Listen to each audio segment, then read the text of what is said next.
So, yan mga kabibo, tayo ay magpupurga.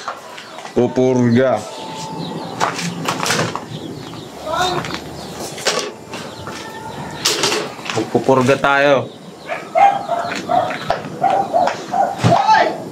So, gumamit na ako ng gamot, which is yung bastonero. Isang linggo, wala silang itlog. So, pag businessman ka, no? Oh!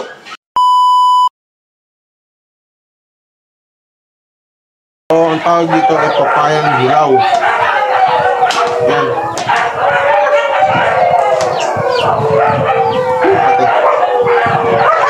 So, ayan siya. Kaya ano natin to? Ayan.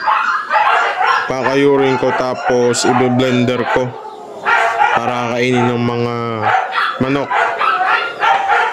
para lahat sila makakain din, kasi hindi lang paitlog yung manok yun, pupurgahin natin. As much as possible, pupurgahin din natin ang breeders.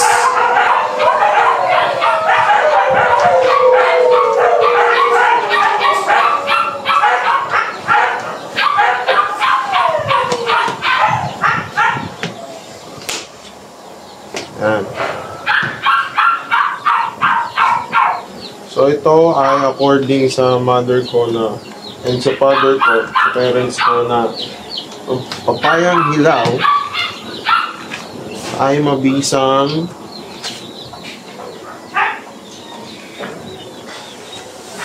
pangtanggal ng uod. No? So yan, kitang-kita nyo naman, fresh na fresh. Linisan ko lang to. So yung buto, ano hindi natin yan, kukunin din natin, sisama natin sa ipapatuka.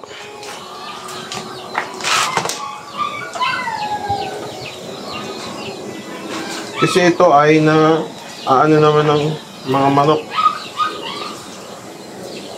Na ano naman nila ito, natutunaw.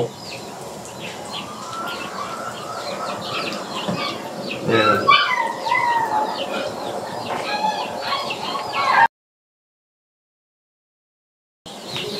Linisan ko muna.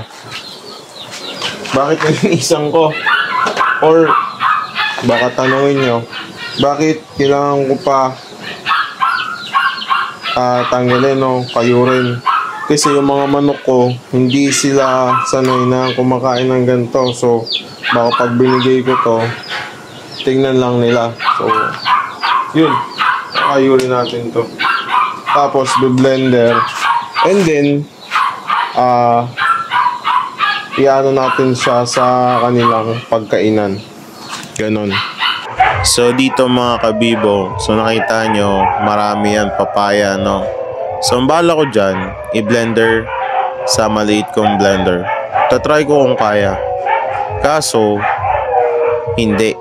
Sobrang tigas. So, nilagyan ko na ng tubig yan, pero hindi pa rin kaya. So, makikita nyo naman sa video, hindi talaga kaya. So, I decided na, why not, ipakain ko na mismo yan sa mga manok. Try lang. So, ayan, hinati ko siya sa maliliit. Then, binigay ko yan sa breeders. Sa mangingitlog. No? And then, ang ginawa ng mga nag-iitlogan kong manok, tinignan lang nila. So, ang ginawa ko, kinabukasan ako nagpurga. So, yung papaya, inuwi ko sa bahay. Then, doon ko blender. Ito na yung kinabukasan. Ang laman ng tubig na to ay kalamansi. Number 1 mga kabibo, since malamig ngayon, magkalamansi kayo araw-araw para walang sipon ang inyong mga manok. Then makikita rin dyan yung na blender na papaya. So golden rule sa pagpupurga is dapat gutom at uhaw ang mga manok. So yan. ito ang ibibigay ko sa mga manok ko.